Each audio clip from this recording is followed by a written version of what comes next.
madhabahu haya chini ya mafuta ya mchungaji Abednego Longe kwenye mlima huu wa Sireze. Ninaokoka, nina mke na mpenda Yesu, pia nina watoto 6. Na hawa wote ni wandugu zangu. Na tunaingia bila kuchelewa tupate kuweka somo katikati yenu. Wafaransa wanasema kufanya exposition. Na tutaanza kwa sababu tulisema kwa nini vijana wa sasa hawaingie katika ndoa mapema. Na tukisema ndoa, unaambia kijana ndoa, umemchanganya. Kwa sababu kwanza hajui ndoa ni nini na hajui kwa nini aingie ndani ya ndoa. Si ni vile? Kwa hiyo tutaanza na jambo linalosema kwa nini ndoa. Kuna aina mbili kubwa ya ndoa. Ni kiserikali, ni ngambo ya kanisa ama ngambo ya Mungu. Serikali kipengele cha 335 kinasema ya kwamba ndoa ni muunganiko ya watu wawili kwa jinsia mbili ama jinsia mbili tofauti. Hiyo ni serikali inasema hivyo. Na Biblia nayo inarudia tu vile vile, ina maana walitosha pale. Ndoa ni muunganiko ya watu wawili wa jinsia mbalimbali. Manake ndoa inayokubalika kiserikali, inayokubalika kikanisa ni ndoa ya mme na mke. Bwana Yesu asifiwe. Kwa hiyo ikiwa uko hapa ni binti kijana, unaruhusiwa kuingia katika ndoa kiserikali pia na sheria ya Mungu. Na kwa kuweka mambo sawa, tafadhali kwa walinda adabu ama kwa washemasi ama protocol wangejaribu kuchunguza ndani ya mkutano ikiwa kuna wale wanastahili wabaki, wasiostahili waondoke. Maana ndio maana wanasema kilte de jeune, maana yake kuna upishanisho. Bwana Yesu asifiwe. Mbele tuingie kiunaganaga, watajisharge ikiwa ni watoto wanaoweka nje, na ikiwa mmeruhusu wapreshene wabakie basi. Inaendelea nasema kwamba ni kati ya mume na mke wanaosikilizana. Bwana Yesu atuhurumie. Aseme wanasikilizana kwa kuishi pamoja maisha ama muda wa maisha yao yote. Ni binti ama kijana ambao wanasikilizana kwa kuishi pamoja kwa muda wa maisha yao yote. Ndoa tunaweza kusema kwa wengine lugha kwa kuitafsiri ni kuoa ama kuolewa. Ndio inafanya ikuwe ndoa. Na Biblia inatuambia kwamba nishaambia kipengele cha serikali, na katika Biblia ukilinganisha pale ni Mwanzo sura ya 2 mstari wa 24. Aina ya pili kuhusu ndoa. Kwa nini ndoa? Kwa nini? Sawa, nimejua kwamba kuoa mwanae ingia ndani ya ndoa ni fie ama garson. Sasa kwa nini basi nende nioe na kwa nini niolewe? Sababu una uhuru pia ukataka kuoa na una uhuru pia ukataka kuolewa, si vile? Lakini tukiangalia vile Mungu alivyotuumba na akatuweka hapa duniani, hakutuachia maamuzi yale. Mnajua vile Mungu hakutuachia yale maamuzi. Tukienda serikali pia nayo inaweza kukushauri ukiwa umeamua kukushauri ukuzae. Maana nao hawaruhusu sana kufanya nini, kuamua yale maamuzi ya kutokuoa. Na kwa nini kuolewa ama kuoa ama kwa nini ndoa? Ni kwa sababu jambo la kwanza ni sheria ya Mungu, pia ni amri kutoka kwa Mungu aliyetuumba.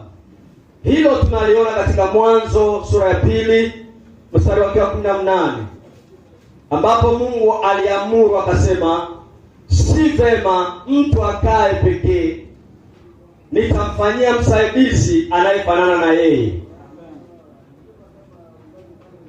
Na jambo la pili ambalo linatufanya tuingie katika ndoa ni kutimiza mapenzi ya Mungu aliyekuumba wewe na akaniumba mimi. Jambo la tatu ambalo Mungu anaweka mkazo linasema kwamba ni njia mojawapo ambayo wanadamu wanaongezeka. Manake pasipo ndoa, pasipo mume na mke, wanadamu hatuwezi kuongezeka. Bwana Yesu atusaidie. Na sasa wanajua kwangu tokea mademi le 10-11 walikuwa wanafika kwangu wananikuta mimi na mama Ivete. Lakini wanafika kwangu leo wanatukutanaka na watoto. Kwa sababu tuliingia katika ndoa ndipo tukapata kuongezeka.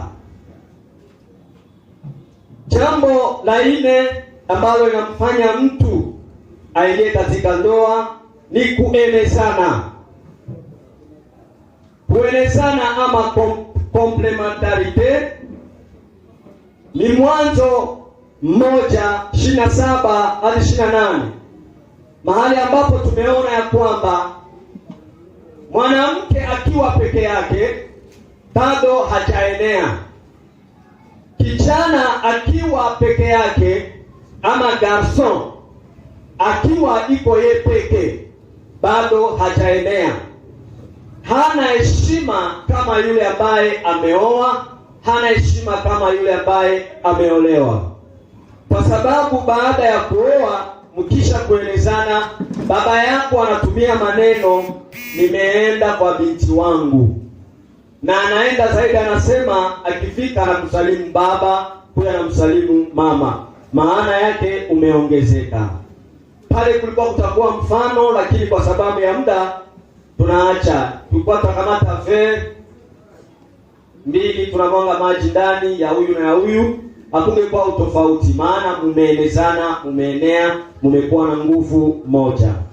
Na sasa kwa ile tunaweza kuruka kuhusu kwa nini ndoa, si vile? Ikiwa utakuwa na swali andika pembeni. Alafu kiini cha somo kinasema kwa nini vijana wa leo hawaingie ndani ya ndoa mapema, japokuwa ndoa ni amri na sheria ya Mungu, pia imekubalika kiserikali na imekubalika kikanisa. Sasa kwa nini vijana wa sasa wameamua kukaa bila kuoa na bila kuolewa kwa muda mrefu? Hii ni jambo la pili ambayo tatuingiza ndani ya kiini chetu cha somo. Inasema kizuizi ni gani kwa vijana wa sasa? Kizuizi ni gani kwa vijana wa sasa? Kwa mtazamo wa Biblia ama neno la Mungu ambayo ndio sheria ya Mungu, kizuizi kwa hiki kizazi cha sasa, tunaanza na mabinti. Jambo la kwanza tutaangalia ndani sehemu mbili kubwa, mabinti na vijana. Maana hata mabinti wa sasa nao wameanza kueleza miaka 35 na wafurahie kuolewa, bataki kuolewa. Donc sijue niseme hae. Kwa ngambo ya mabinti wa sasa hawaolewe mapema ama kuingia ndani ya ndoa mapema, hata kama wakitaka. Jambo la kwanza, wanakosa utiifu kama wazazi wetu wa zamani. Bwana Yesu atusaidie. Wamekosa utiifu kama wazazi wetu wa zamani. Hii nimeichunguza na nimekuta ni kweli na ni amina. Wamemdharau Mungu aliyewaumba, hata wamewadharau wazazi wao. Kila mzazi ukimuuliza anakwambia bafie ya leo sijue biko ae ama wako ndani pepo gani. Na hili jambo la utiifu tutaliona katika Waefeso 5:22 hadi 23. Kwa hiyo tutasoma kwa sababu tumeingia haraka. Msomaji wetu Mungu apewe sifa, hiyo katikati yetu Mama Kristi tusaidie kwa haraka. Waefeso 5:22 na 2:23.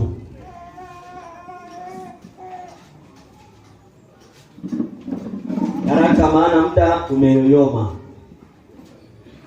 Unasoma Waefeso 5. Ndio. 22 na 23. Ndio. Enyi wake watiini waume zenu kama kumtii Bwana wetu. Kwa maana mume ni kichwa cha mkewe. Ndio. Kama Kristo naye ni kichwa cha kanisa. Ndio. Naye ni mwokozi wa mwili. Amen. Bwana Yesu asifiwe. Shuti ambayo Mungu ametoa kwa mwanamke ni kumtii mume wake, kama vile kanisa inavyomtii nani? Inavyomtii Kristo. Sasa utiifu ambao mabinti wamekosa kwa sasa ni utii gani? Japokuwa hawajakuwa mke wala mme. Wazazi wetu wako humu, Mungu apewe sifa, na waona wawili ama watatu.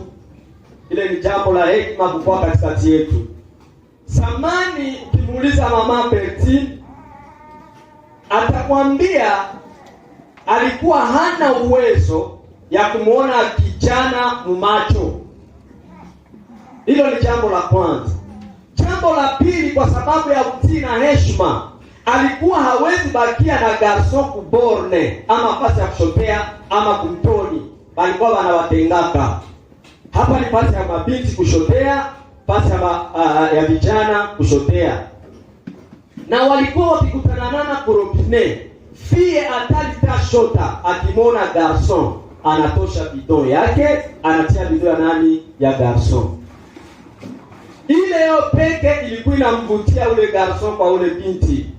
Sasa kizazi hiki kimepoteza na kinataka kuiga wazungu.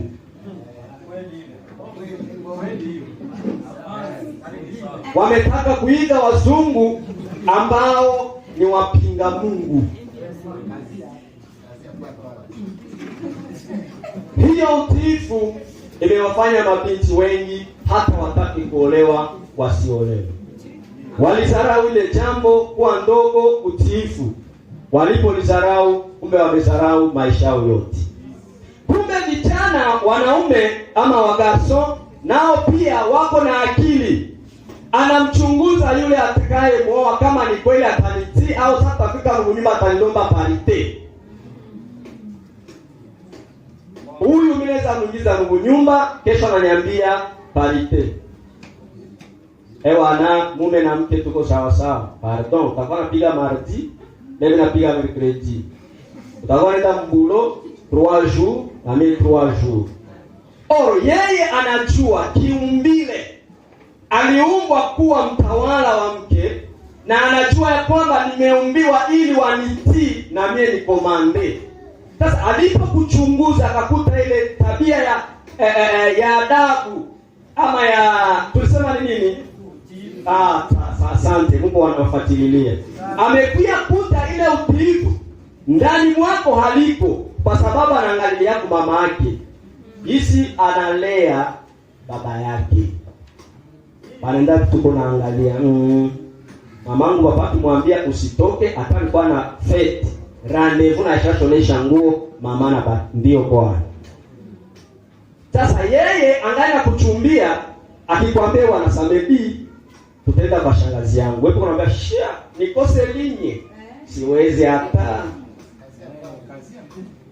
Nikose linye hata. Hii mapenzi moja hii. Ngomwe inaisha. Mwenye anasema okay, mimi nenda tafuta wa pili. Mumewafanya wakoe wanafiki, wapende huyu, apende huyu, apende huyu. Kwa kuchunguza nini? Tabia. Kwa sababu ya muda, muweke tu, muandike mkiwa mtakuwa na maswali. Jambo la pili ambalo tumekuta limewafanya mabinti wa sasa wasiolewe mapema, wamepoteza heshima ya mwanamke. Bwana Yesu atusaidie. Wamepoteza heshima ya mwanamke. Wanawake wa sasa ama wabinti wa sasa wamekuwa kama nyama. Sina oga sababu na mimi garçon de ville. Nishaenda ku plage. Oui. Iskoyu. Nishaenda ku plage. Nishaenda promenade. Feli, kwa nenda ma promenade. Ndio nishaenda promenade. Bon, siko yuma kwa. Wanawake wa sasa wamepoteza heshima ya mwanamke. Mwanamke wa zamani alikuwa na heshima mpaka wanaume walikuwa wanamuona wao wenyewe wanamheshimia. Lakini wabinti wa sasa wao wenyewe wamepoteza heshima, wamekuwa kama nyama. Mfano inayonifanya niwaite kama nyama ni hii. Nyama, mbuzi, kama mfuga mbuzi, mnafuga kuku. Kama mfuge kuku, mnafuga pusi. Kama mfuge pusi, mnafuga umbwa. Kadhalika, na kwa wale wamesoma mambo ya nyama watanielewa haraka. Lakini nadhani kwa yaje yetu si wote tunajua wanyama. Nyama yeyote havichake kiungo kyake cha siri. Tini vile havichi kiungo kyake cha siri. Kilichokuwa nampa mwanadamu heshima ama mwanamke ilikuwa viungo vyake hivi viwili, matiti yake mawili, pia na kiungo kyake cha siri cha uzazi. Mulipokosa kujua valeur ya ile kiungo kenu, ndipo wanaume wamewafanya watu wa kuchezewa, watu wa kugeuzwa.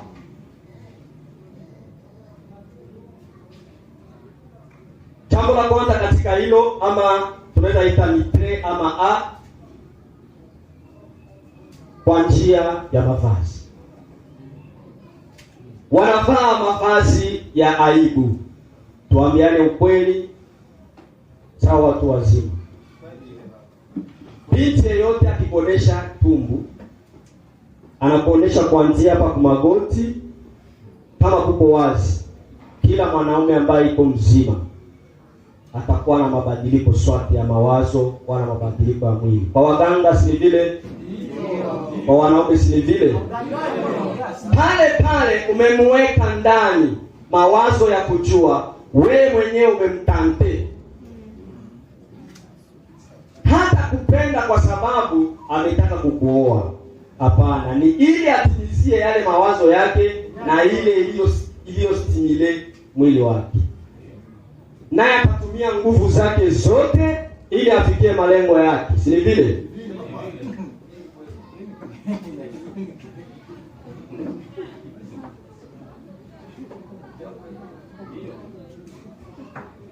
Umepoteza heshima. Jambo lingine pale ni wakati ya mapromenade. Mwanaume akifanya promenade, akwe ku plage yae, anavalaka kiloti na anavalaka sengle, anavicha mwili wake wote wa heshima. Lakini mabinti ukifika ku plage, yeye iko uchi, anavala ndio wanaita string.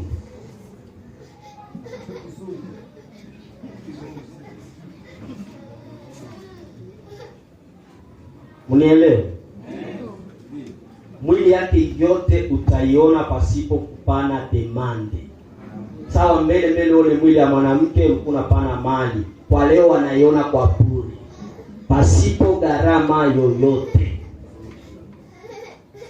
Tukienda kwenye mtandao, nami nina simu ya mtandao, mabinti ni wa kwanza wanajiposte bakiwa uchi. Inafanya mwanaume asiwe na huba ama hamu ya kumtia mwanamke ndani ya nyumba, sababu anaona kitu ambacho kwake ni cha valeur ndani ya mawazo, lakini kwa kuona anaona hakina samani. Sababu ya muda tutaenda haraka.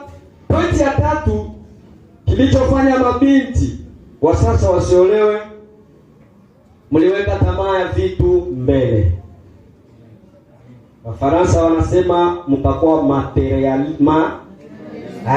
Unakuwa naelezesha pale papate yo. Mimi naanza tu naelezesha. Sasa wakati mlikuwa watu mnapenda vitu nyema binti, niwaambie fie nikakwambia mimi nakupenda. Hayo kusema mimi nakuwa responsible wako.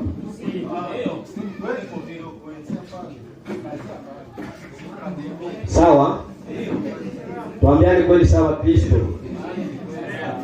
Na sawa mzazi na mtoto. Nilikwambia nakupenda. Biblia inatuambia kuhusu kupendana ni kuchunguzana. Point. Haituambie zaidi ya pale. Ni kipindi ya kuchunguzana. Uone kama tunaweza kuishi pamoja kama vile kipengele cha serikali kinatuambia ni muda wote. Nikiona tuambatane basi pita zako na mimi nende zangu.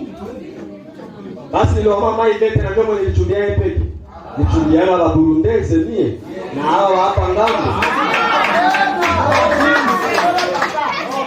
Oui. Oui. Okay. Sasa leo mumeweka vitu mbele. Sikiliza. Nakupa mfano. Leo akichomoka anaambia mfano ya nani pale. Unapenda kile gani? China tu hata haiko humu. China tu unapenda. China tu yote. Tunakamata tu example ya tukamate jina. Okay. Pison anasema Noela. Kusema kweli mimi nachumbia. Mie moyo wangu umekosa amani, umekosa raha juu yako. Mimi nakupenda. Noela kisa namuonaka kumbe ndiye anauza kiato, anauza chemise, anamfaa gisi ipo. Mlifuate. Maana bafie banahesabiaka valeur ya garçon sana pia mchumbia. Sine vile iko na tire. Iko na donc na shie mbele tufate fille ama kumwatake, unaanza kaangalia valeur yake. No, ingali kwanza valeur. Donc unaangaliaka ni makategori. Mtoto wa fani au takia mchumbia anavala vitu moja hivi. Ifo tafute Jordan. Sini vile? Tafuta Lacoste yako ya bien. Hapana ni mashemize. Tafuta hapana suko jene pale. Piga Lacoste yako ya bien. Yenye kabisa nesa taangalia kwa internet anasema ni citoyen. Tafuta ka pantalon ka jino ka bien. Nisho na pia ka shorts ka kipande. Hapana shorts ya mrefu sasa shorts ya zee. Pena pana grifte yenye inajulikana Osporo kama vile vyote. Kisha sana kona jambo la kwanza binti mbele ya kudharau anakusoma. Kisha akijikuta umetingiza anakusikilizana. Sawa? Sasa wakati anaangalia leo kumbe yeye anafanya madepense mfuko inatoboka. Kumbe anaendaka tena mgari ni avie wala ni ya wapili. Sasa ile influence kama ni kumasomo societe ça dépend kwa mnakutana miaka mais hauishi. Unamkubali. Sasa unamkubali unapenda kwa directement responsable wako. Leo 1 giga wasema mama. Mbona hii giga mimi jaliuza jana? Basi giga tapiga kipindi. Mere unaona ewa mere tuko na tepe maana yake iko tukakubikia ndio kwa internet. Mere na yeye ma internet anasema mtoto wangu shikani ngapi? 3500. Kumbe ametafutia fee. Sana waza alianza mblack. Fee anawaza leo iko na la. Anaenda iko na panda. Kama alienda kwa Rachel anakuta Rachel anapaka mafuta ya wanaita Armani. Kwa mafuta mena kwa Rachel Armand. Ile Armand ni mafuta ya bafi banaipenda sana. Alikuwa anawagive na omo. Anafika kwapo Rachel, anakuta Rachel iko na nawa hii savon liquide na Naomi savon liquide ya mamiltifruit. Sasa udeo huyo haikosa hiyo bibi. Deo bafutimesha sheri. Deo anaanza yana bagala 3500 au ya 7000 francs. naye ni 3,000 francs. Kisha nashtuka leo wanamwambia ewana, mimi napakala. Kumbe nisoma njoo kwa mwenzake. Mimi napakala Armada. Leo sasa ninaandika. Kumbe niko naandika mtelefoni. Si anawaza tamusia. Mimi anawana savon Naomi ya likida. Hapana, Naomi tukushia pale anaongeza code ya likida. Na anaandika. Alipoingia mabutike, maskere marché. Anasikia bei. Gani? Anakuja huku Makatindo hata ule mafuta. Anajiuliza ni mafuta gani? Mimi niliandika mbaya tena anamuita wala anamtumia message. Ulisema hata ni mafuta gani? Anarudilia. Anakuta ni kile kile kuandika mbaya. Kisha kulifuata kwa hivyo wapeleka. Huyu garson mapenzi yake na huyu inaingia hatarini. Sasa huyu fie wakati huyu atakuta makuta hata siweza na hataweza iba wazazi, anaanza mkwepa. Mnifuata? Sasa akikutana na mwingine, sote ni mason wala ni atalaku wala ni chauffeur. Vraiment ntiana hiyo ake sikupende tu niko. Mimi nakupenda nikukwe. Mambo mengine mimi ndamwanga pesa, nyingine tu mimi nikuzarau. Yana kuya tu nimwambia Armande pale anakuambia nauzanga. Yata shida pale tafuta. Wewe unauzaka $5, savoli kile ni $10 au $5. Akamwambia mbona tena kizeri? Pale anahesabia hapa $50. Wafuta $50 hapana. Pale huyu hana malengo sawa ya deo. Malengo yake ni kukuchezea na kukufanya nini? Na kukutupa. Yeye kazi yake alisema sheta pesa zangu lakini ndahesabia wanawake. Si vile? Na pesa zangu ni hesabu wanawake. Pesa zangu ni hesabu wanawake. Ukipita na kupitana. Hana maneno mingi. Yeye wameote tukutanane wapi? Unapenda hoteli gani? Si aiam Serena ile tu. Shuka. Watanania mule. Sasa ile imewafanya ninyi mabinti mmeweka materiel mbele, mmeshindwa kuolewa. Turuke ile pale mko tunaweka ma question. Ile ni jambo la 4, la 3 nadhani. Jambo la 4 na ndilo tunaona tuishie pale. Mliamsha mapenzi mapema kabla yake. Bwana Yesu asifiwe. Mliamsha mapenzi mapema kabla yake kulamka. Somaji msomea wimbo ulio bora, wimbo wa Sulemani. Alikuwa msilimu sana na ndio maana nilimkamata. Sulemani alikuwa anajua kuchumbia na alikuwa anajua kusema. Ndio maana Sulemani nilitaka awe mshauri kwetu. Wimbo ulio bora ama wimbo wa Solomono sura yake ya 2 mstari wake wa 7. Tusikie alisema nini juu ya mapenzi kwa mabinti. Ana precise. Twende. Nawasihi enyi binti za Yerusalemu. Ninawasihi enyi binti wa kizazi hiki cha sasa. Kwa paa na kwa ayala wa porini. Ndio. Msiyachochee mapenzi. Ninawapembeleza kupisho ya mpori na pisho ya kunyumba. Maka naipate imwe. Jua inarukaka. Inaenda peleka message. Tuna mbele alikuwa maandikake ma message. Sasa na considereke anafanya ule paa ama ule tai ama ule pisho. Mwenye hana lawama hakwenda kwa uchungu. Anamfanya temwe kwa ile anakasema. Msifanye nini? Msiyachochee mapenzi. Msiyachochee. Na yamaliza. Wala kuyaamsha. Hata yatakapoona vema yenyewe. Amen. Si amen. Ule Sulemani alioa wanawake 700 na masuria 300. Mnacheza na ule? Sasa yeye anarudia anashauria sasa mabinti. Sasa nyinyi mabinti ninafanya pisho ama la kolombe, mimi namfuate mwewe wangu na nyie. Msiamshe mapenzi kama ingali na la. Sasa kilichowaposa ni nini mkaamsha mapenzi? Kilichowasumbua ni nini mkaamsha mapenzi? Wazazi ule ni citoyen.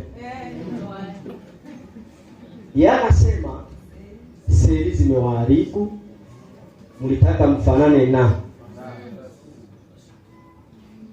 ulitaka upesa actrice fulani, tamaa ya mapenzi ikakuamka ndani, kumbe muda wako bado.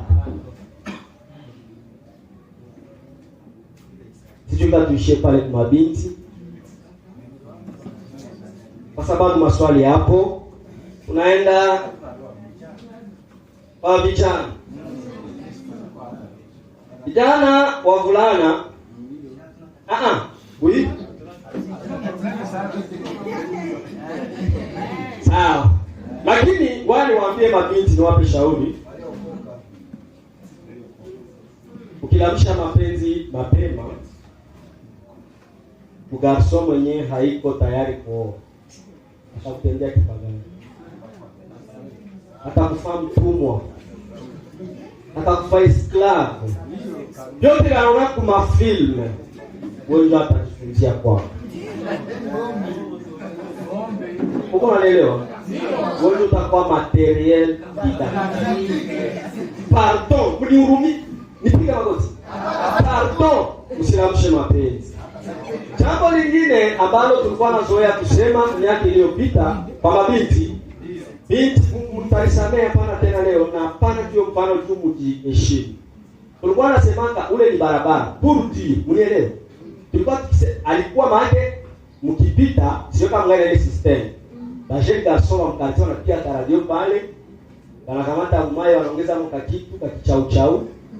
Kisha safi anapitaka.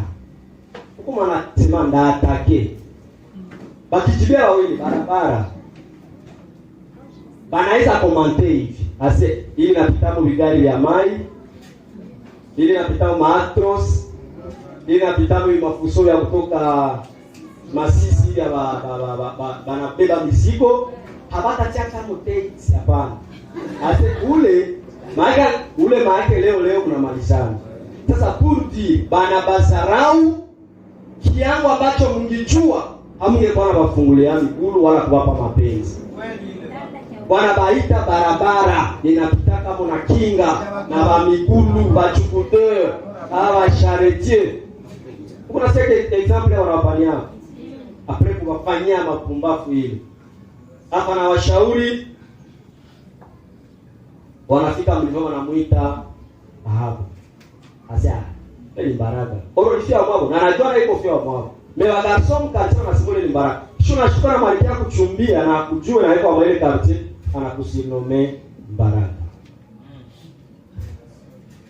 Kwa vijana wavulana ama wa garson, tunauliza hivi ambayo ni pointi ya pili. Kwa wavulana wa sasa ama wa garson wa sasa, kwa nini hawaowe mbio? Ni sababu gani? Oile ni azi yako. Okay, tuende tu taratibu. Tuangalie tutapata kama mko na labda mko na jidanganya, labda mko na raison. Kwa vijana kilichowafanya mnakawa bila kuoa, jambo la kwanza Methali anatuambia ni uvivu. Vijana wa sasa ni wavivu. Tofauti na vijana wa zamani. Methali, twende haraka. Methali, ndio maana deba si zamani. Tulikuwa tunaanza deba 11h. Peli haiko vile. Tulikuwa tunaanza 11h juste mpaka make instant. No, wakati nela hizi. Vijana wa sasa, Methali, tusomee Methali 6:9 11 9 hadi 11. Tuwasikie hawa watu kwa nini kwa sasa wao wavivu. Nasoma Methali 6 ndio 9:11. Ndio. Ewe mvivu kijana, utalala hata lini? Wewe utalala hata siku gani? Kama kwenda kwa masomo ulikutana.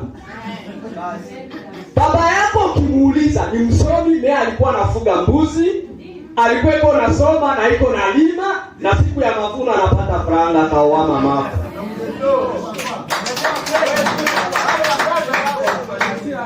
Twende malizisha usomi. Utaondoka lini katika usingizi wako? Sasa wewe utatoka usingizi mpaka siku gani? Miaka ziko zinakuacha. Kweli. Bado kulala kidogo, Mhm. kusinzia kidogo, Mhm.